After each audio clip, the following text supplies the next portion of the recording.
betrayed your wife. I need more clarification. My head automatically just goes to cheating, but I don't think anyone would be dumb enough to ask if they're wrong for cheating on their wife, right? Right? You know what, after doing these for so long, Vixie, I don't know if I trust it. Oh God. Happy apple picking day! I don't know if you can see her. I have to be really close to the camera for the lights to work, but Vixie has returned. She is all better. You scared me, don't do that. But I don't think you can actually see her from this angle. We're gonna have to make some changes, Vix. Unacceptable, you'll have to see your mascot. A few quick reminders, as usual, if you want to transfer your stories to be featured on Am I the Bad Apple, you can send them to my subreddit, r/AmITheBadApple. And as a reminder, we all come from different branches of the apple tree. And what that means is that we all grew up living different lives and having different experiences. Those experiences are going to shape our opinions, our boundaries, how we internalize these stories. So that's just what we keep at the forethought of our brains while we are interacting down in the comments. So without further ado, let's get started with this week's episode of Am I the Bad Apple? Let's go apple picking! Apple number 1. Am I the bad apple for giving my wife the silent treatment? Oh, we're already starting. Okay, all right. I have a daughter with my late wife, and her name is Eleanor. Her birthday is coming up in 2 weeks, and she's turning 18. For context, me and my late wife, Chloe, have been dating since college. We got older, ended up getting married, and after our wedding, she shared the news to me that she was pregnant. And I was so excited for us to have our first child. Since it was our first child, we got a video camera and made little tapes and snippets of the whole pregnancy. It was so wholesome. We taped things such as joking around or having lunch or talking to our unborn child through the cameras. We made a promise to only show Eleanor the tapes on her 18th birthday. Fast forward to when Eleanor was 2, Chloe passed away. A drunk driver crashed into her car when she was coming home from her mother's house. I was devastated, and I went to a severe depression, having to raise our 2-year-old by myself. My friends kept trying to get me to get back out there again and start dating, but every time I tried, I felt like I was betraying Chloe. Years later, when Eleanor was 13, I met Wendy. We met at a gathering for my sister's birthday and instantly hit it off. She didn't mind that I had a daughter because she had 2 kids herself and just went through a divorce. 2 years later, we got married, and now back to the present. Eleanor's 18th birthday is coming up, and I kept all the tapes to show her. Mind you, her mother died when she was just 2, so Eleanor doesn't remember her mother. She doesn't remember what she looks like or what she sounds like. I've been so excited to show her the tapes. And a week ago, I was talking to Wendy about it, and I noticed her expression going from happy to uncomfortable. Wendy always gets kind of uncomfortable when I talk about my late wife. I don't say things like, "Why can't you be like Chloe?" or "Chloe was supposed to be my first and only love." But I do talk to her in a way to give my daughter a mental picture of what her mother was like. Wendy's talked to me about me talking about Chloe and how it makes her sad that she can never be like her. Chloe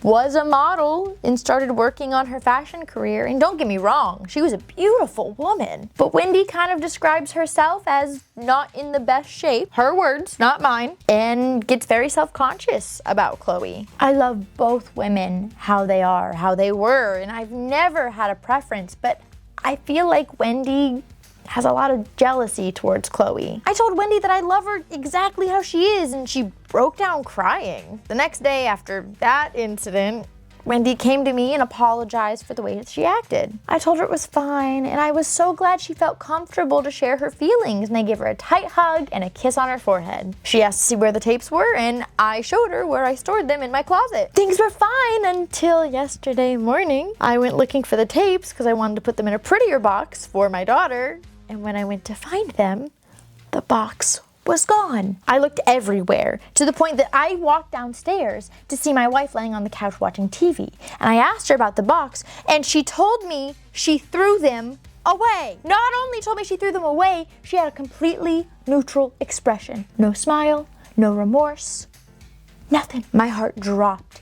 And I said, "What do you mean?" And she told me that I talk about Chloe too much and I need to move on with my life. So she threw them away as a head start. I was fuming with anger because not only did she throw away the little bit that I had left of Chloe, she threw away my daughter's birthday present and threw away the only piece of her mother that I had left. We quickly got into an argument and she noticed that I was angry.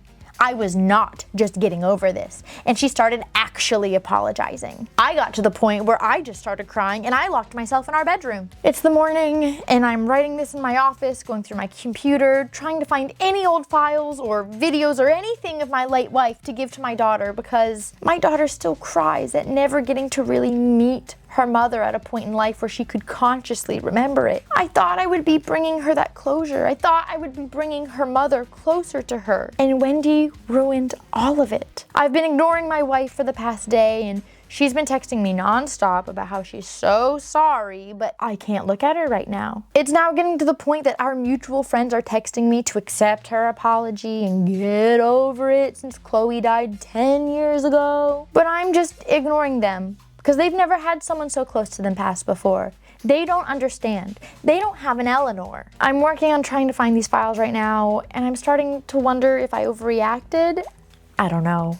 Was I the bad apple? Oh, honey. I try really hard sometimes I read these stories and I'm like, oh, this is a toxic situation. And like in my heart, I'm thinking like, oh, but I try not to say often, get out now. There's no reconciliation. There's no apology. There's no whatever. Like, I try really hard to not do that much, if not ever. This is one of those exceptions for me personally. For me, this is a red line in the sand. There's no coming back for this. There's no apologizing. And there's a lot of reasons why that is, okay? A lot of reasons. So first and foremost, we talked about this back when we were talking about a girl and her dog. You don't get to dictate how long someone grieves a person. And I know I've said this before. We've talked before about, what was it? I think a woman talking about going to her ex's funeral, maybe? I don't remember. We've talked about a lot of stories. But death is an interesting thing. You can be, I'm trying to think of how to phrase this. And I'm not saying that this guy is. I'm not an expert. I don't know this guy. I'm not saying this guy is, but like, you can be moved on from a relationship and hear that a former partner passed and like it messes you up. Like death impacts people. It messes with people. It is intense. And if you are not someone that has experienced the passing of someone close to you, like you will not understand. You just won't. So to tell someone, hey, you have to not care that this person is dead, that's just to me mean and cruel. And I think there's going to be some people in the comments that are like, well, if he's not over Chloe, he shouldn't be married. And I'm not disagreeing with that. I think that if someone is not, hold on. I feel like there's about to be a lot of people yelling at me. I'm not saying that he is. I'm not saying he's over Chloe. I'm not saying he's not over Chloe. That's not the issue that we're talking about right now. I'm saying that in general, if you are married to someone who lost someone previously, it is normal for them to be sad that they're dead. It just is. Like, it just is. And if you are spending your whole life worrying about competing with someone who is not on this earth anymore, I think you need to go to therapy and look into that personally. I do. Now next thing. If you are going to be with someone who has a widow, or who is a widow, you have to understand that they're someone who like just got divorced or walked away from a relationship or a marriage or anything, like they came to the conclusion of, I don't want to be with this person anymore. Someone who is widowed did not. And that is just the reality of that situation. They wanted to stay, more often than not, they want to stay with that person forever. And it just didn't work out that way. You have to understand that and accept that. Like, that's just how it is. And I am not saying that they should be in love with that person forever to the point where you feel like you're married to them and they would still rather be with someone else. But like, you know what I'm saying. You know what I'm meaning. Like, the idea that they're sad that they're dead, I feel like you can't hold that against them, I don't feel like. And that is it's not like it's a secret. Their partner died. It's not a secret. You knew that going into it. I feel like that's so selfish personally to like engage in a relationship with someone who has that kind of past and then get mad at them for having that kind of past. You know what I mean? That's what I feel like. And it's someone's gonna say it's not fair. No, it's not fair. None of it's fair. It's not fair that their partner passed. It's not fair that they might not have gotten the closure that they needed to with that. it's not fair that that might be a presence that is around in your life. Like, they might want a remembrance of their first partner. Like, I feel like, to an extent, when they have kids, that should be expected. It should be expected that their children are going to remember their parent. It should be expected that their parent wants to remind them that their parent was a good person, was a beautiful person, was funny, was smart. Like, for you to not think that's going to be normal and healthy, like, how dare you deprive this child of remembering their mom? What? Like, for you, well, I don't like when you talk about Chloe. So what? It's not about you, Wendy. This is a Wendy's. Not for you. That was funnier in my head. It's fine. Like, I don't understand how you don't see how unreasonable it is for Eleanor to just never ask questions about her mother, to never learn about her mother. And here's the thing. I would already hate it. I would already hate it if Chloe just threw the tapes away because she was like, oh, you need to move on, and it was just her and the guy. This is the stepmother of your daughter. Your stepmother, like, you told your wife, this is the only piece of Chloe that I can give to Eleanor, and I've been waiting to give Eleanor this piece of her mother her entire life, and I'm so excited to give it to her. You expressed to Wendy, this isn't even for you. This is for your daughter. And she still not only couldn't deal with that, but went out of her way to pretend play nice, to ask you where the we all know that she was planning that the moment she asked where the tapes were. Why else would she ask where the tapes were? Oh, I'm just curious. I just want to know where they are. No, she planned that. She planned to take what she knew was Eleanor's birthday present away, the last pieces of her mother, and destroy them. That, to me, is irreconcilable. She took the last piece of your daughter's mother away from her because she's insecure. That's disgusting. To me, I would say there's no going back from that. Like, for her to be so selfish and entitled with your daughter's grief process, with your daughter's loss of a parent. She doesn't give a crap about your daughter. She does not. Because if she did, she wouldn't have destroyed the last piece of her mother that you had for her. Like, you even explicitly told her what those tapes were for. It's not like you were sitting there watching them all the time. It's not like you were sitting there planning to keep them for yourself. They were for your daughter. And you told her that, and she knew that, and she made that decision. I usually am someone that I don't like a tit for a tat. I don't like the silent treatment. That's not a good punishment. This doesn't feel like a silent treatment punishment. Like, this feels like a you can't look at her, and I 100% agree with you. 100% agree with you. The fact that your mutual friends are telling you to get over it, those aren't your friends. They're not your friends. Because if they were, they would be worried about your daughter. And they would be telling Wendy that she messed up. And the fact that they're just, we'll just accept her apology. Those are not your friends. Let's be clear about that. They're not. We're your friends. We'll be your friends and we'll tell you not okay. The fact that you can't even look at your wife, 100%. Like, I understand that Eleanor is 18, but this is the kind of aggressive spitefulness and just mean, cruel behavior I would not, like, it would be over for me. Absolutely, 100%. So the fact that you can't even look at her right now, no, I don't think you're the bad apple for it. I'm going good apple. I think that's like the minimum of what needs to be going on right now. Like, the bare minimum. Dixie agrees. I don't know if you guys heard that little noise she just made. Oh, I'm sorry. Were you dreaming?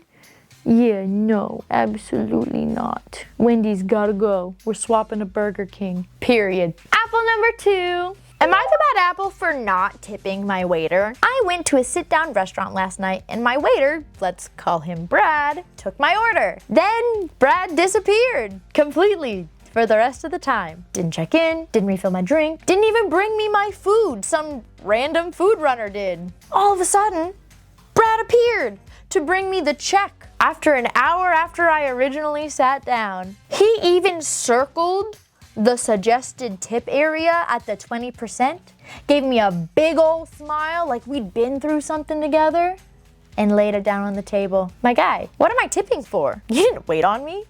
You took my order and vanished like a part-time magician. So I left no tip. But now my friends are calling me a jerk because that's just how restaurants work. So, am I the bad apple?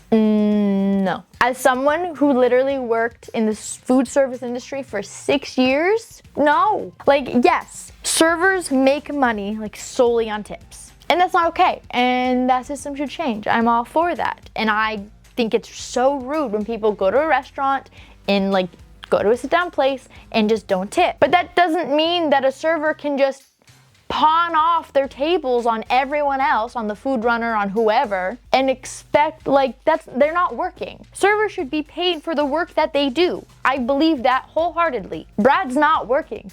I don't know what the French are even, well, that's just how restaurants work. What do you mean? My managers would have my behind if I just dipped out on my table and never saw them again. Like, yes, we have food runners, and sometimes, not always, like we would only have food runners on the busy nights, but like sometimes I would run food for other tables, sometimes other servers would run food for my tables, but you always check in, you refill the drinks, you, like as soon as they have the first bite, you're supposed to, hey, does everything look good? Did we miss anything? Is anything wrong? Does everything look the way you want it to look? And you come back again, how is it still going? Is it good? Is everything you wanted it to be? Like, annoy them. Don't actually annoy them, but like, you know what I mean. So while I believe that you should always go to a restaurant prepared to tip your server the way they should be tipped, I also would expect your server to do their job and not, like, the circling the tip was too much for me. That's so, okay, so one time, I might have even told the story in a Bad Apple once. I don't know. If I did, it was years ago. But when I first started at my first restaurant, I was a hostess, a little baby hostess. I was still in high school. And my dad, like my family always tips. My family always, we're real good tippers, okay? And I remember, because I started working there, we got, like my family went to go eat there on one of my days off and we got a discount. And my dad, because he knew that we were getting a discount because I worked there, so he always tipped on the original amount, not on the discounted amount. And I know he tipped like 20-25%. I know he did, because he always does. And the server like approached me at my next shift and berated me because she thought my dad should tip her like 40 or 50% because, oh, well, I gave a discount. We all get discounts. What? We all work here. We all get discounts. What do you mean? She was so mad. She was so mad about it. I'll never forget that. That was so annoying. She ended up moving like a month or so later. Good riddance, it's fine. She was not nice to people. Anyways, in my time in the service industry, I've seen plenty of servers try to pawn work off on other people. Like, oh, well, I told him to fold all these boxes. Honey, that's your side work. That's not an errand you're having someone fill time with. That's your side work you're trying to have other people do. Like, I don't like it. I don't like it.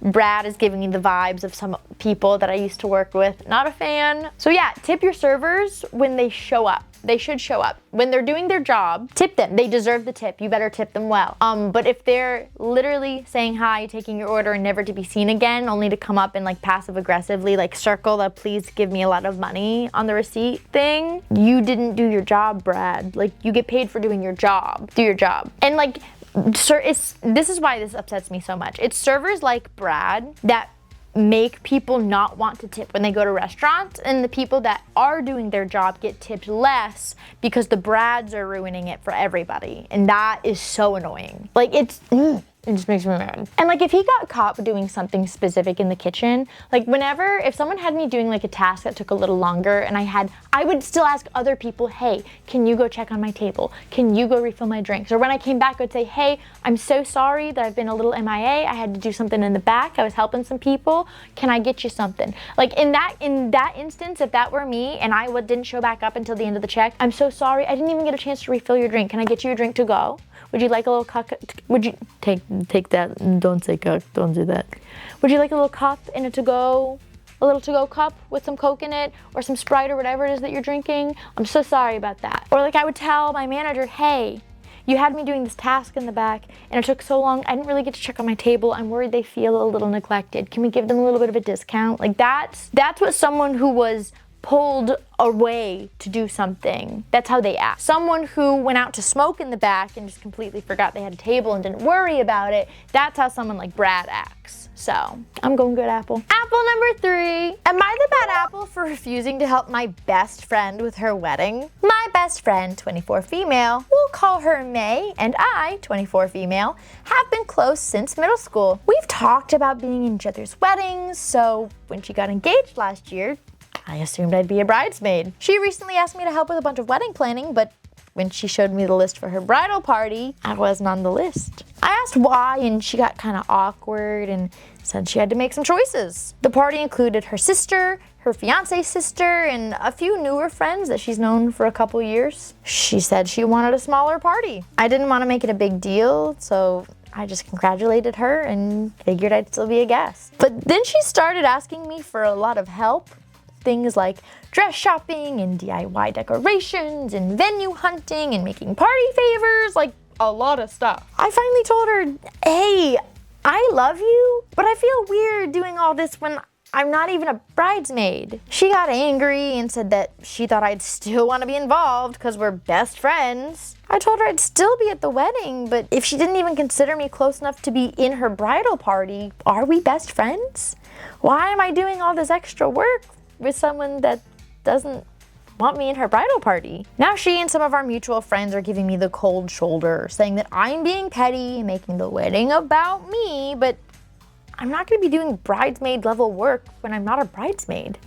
Am I the bad apple? I'm gonna hurt some people's feelings. I've said this a lot before. I know in some of our earlier Bad Apple videos, we've touched on this topic, and I'm just gonna say it again. Sometimes in our life, we realize that people mean a lot more to us than we mean to them.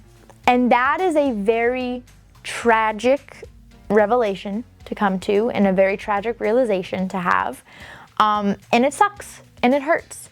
And that doesn't mean that it's always been that way. Sometimes things can just change. So for example, like she says, oh, well, we've been super close since middle school and we talked about us being in each other's weddings. And okay, maybe that was the case in middle school. That's clearly not the case now. If there are people she's known for a couple years that she's decided are more important to her, that she wants them in her wedding over you, then you are not her best friend.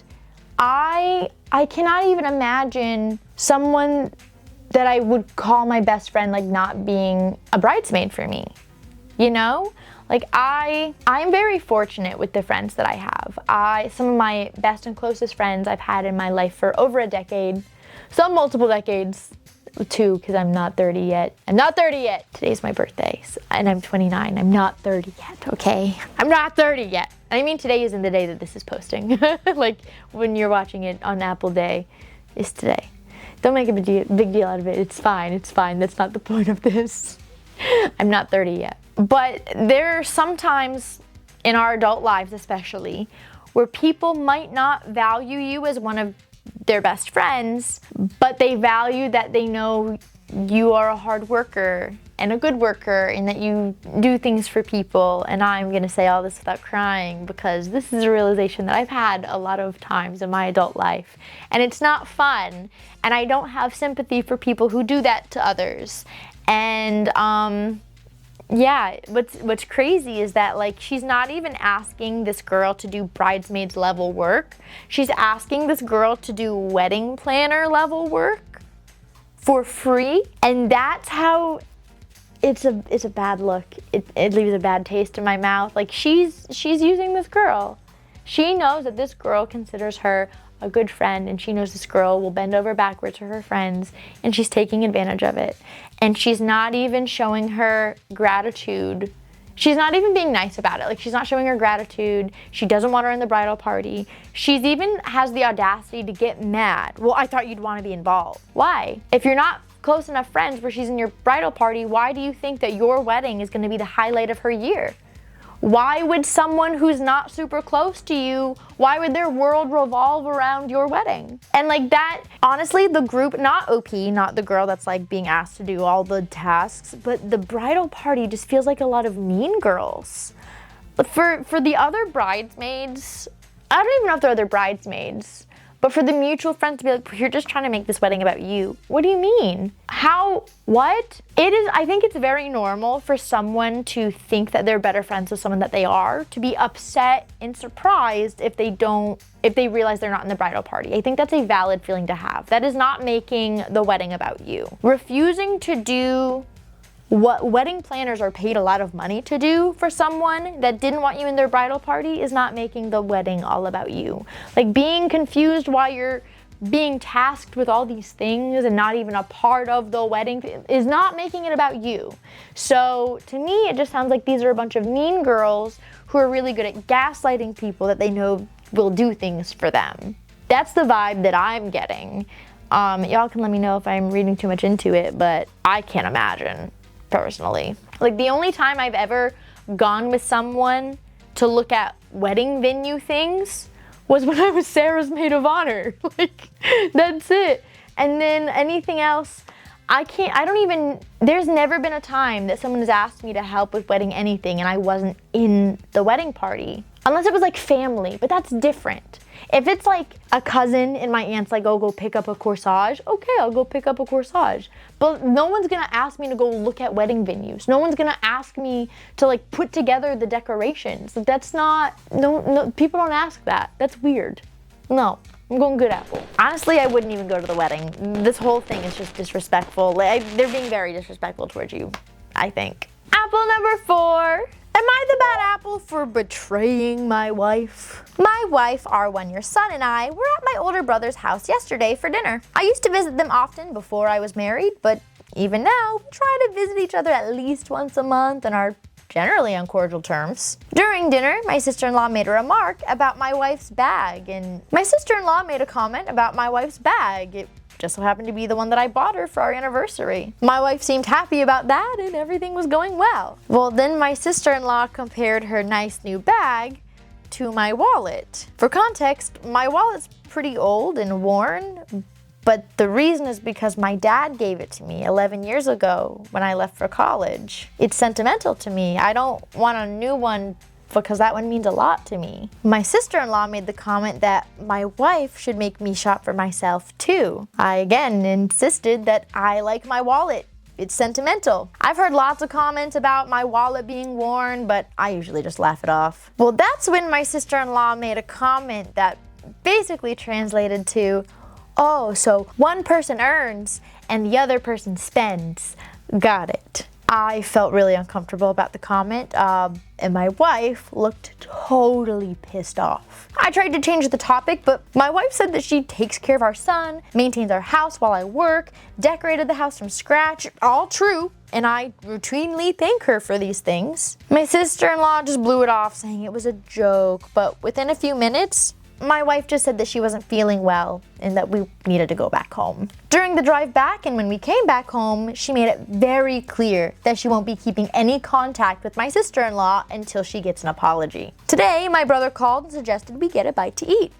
I said sure. The way he said it, it really seemed like it was just gonna be the two of us. My wife had no issues with that. I thought my brother was gonna discuss a way for us to meet or for the women to kind of talk and patch things up and how we were gonna fix that. But when I got there, my sister-in-law was also there. While we were eating, they gave me her point of view that it was just a lighthearted comment and my wife blew it out of proportion. I defended my wife too and said that she definitely felt like it was out of line. When I got back home and my wife learned that she was there too, she got mad. She said that if my sister-in-law wasn't prepared to render an apology, I should have left, and that I betrayed her by having food with them. I don't see it that way. I was really just trying to fix everything, and I was there in good faith.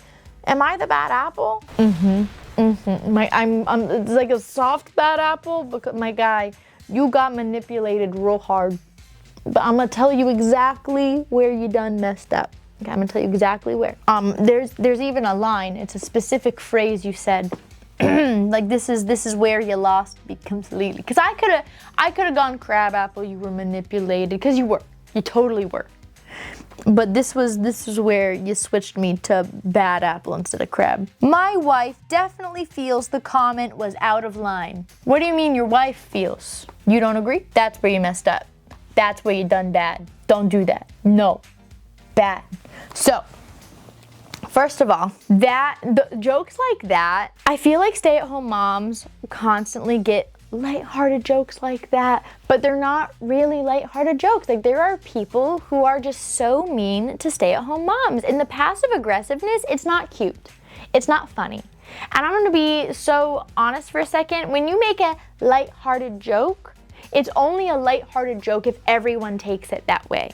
The moment someone takes it personally, or it's gone too far, or it's crossed a line, or someone like is upset about it, that's when it's no longer a joke and you owe them an apology.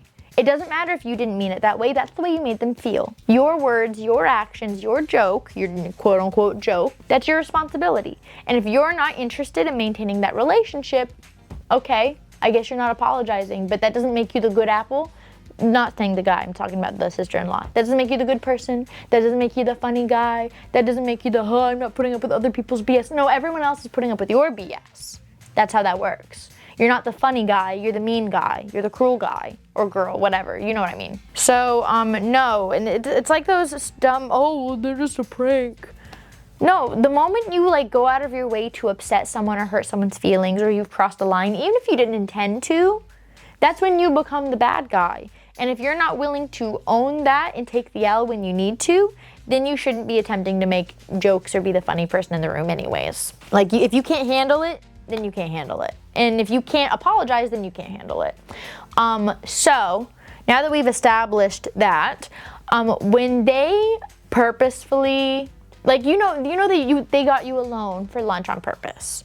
That was an ambush. They manipulated you. They made you go in like thinking it was just gonna be you and your brother and you guys could talk, and she was there. And they purposely did not tell you that she was gonna be there because they knew your wife was upset, and they wanted to sit there and get you to hear their points of view so that you would be on their side. And instead of it being 2-on-2, it would be 3-on-1, and your wife would have to conform. And then she would just be the doormat forever, because then it would be an established principle that they can say whatever they want, and they're just gonna say she blew it out of proportion and blah, blah, blah, blah, blah. That's how they wanted that to work.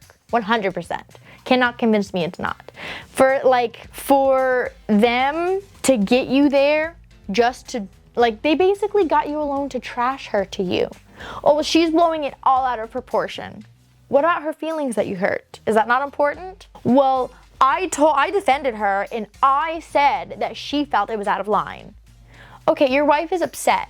Do you not feel like that joke was out of line? Any joke, any comment, any statement that someone makes that offends your wife, you should feel like is out of line. Anything that is attacking the work or the effort that she contributes into the household and she takes offense to, you should decide is out of line. Honestly, I don't necessarily disagree. Like, the moment that she was there, maybe not even the moment she was there, but the moment you saw sister-in-law was there, the moment they said anything negative about your wife, you should have left. I don't care, that's your brother, that's your wife. Like, no, absolutely not. I would be just as hurt. Absolutely. Like, there's this saying when you have like a real issue, it's in public you're united, or what is it? I can't remember the exact saying now, but it's like protect in public, correct in private, or something like that. You know what I'm talking about? We all get the gist of it. And oh, hi, are you coming to hang out? Oh, my sweet love. Oh, my goodness. Hi, be careful of your legs, sweet one. I love you so much. I'm so happy you're feeling better. Everyone's happy you're feeling better, baby. Are you gonna sit? Oh my goodness, hi. I told you she was back. Hi, sweet one. Anyways, I don't even remember what I was saying. I'm just so happy we have a girly. Can you hear her purr? You might be able to.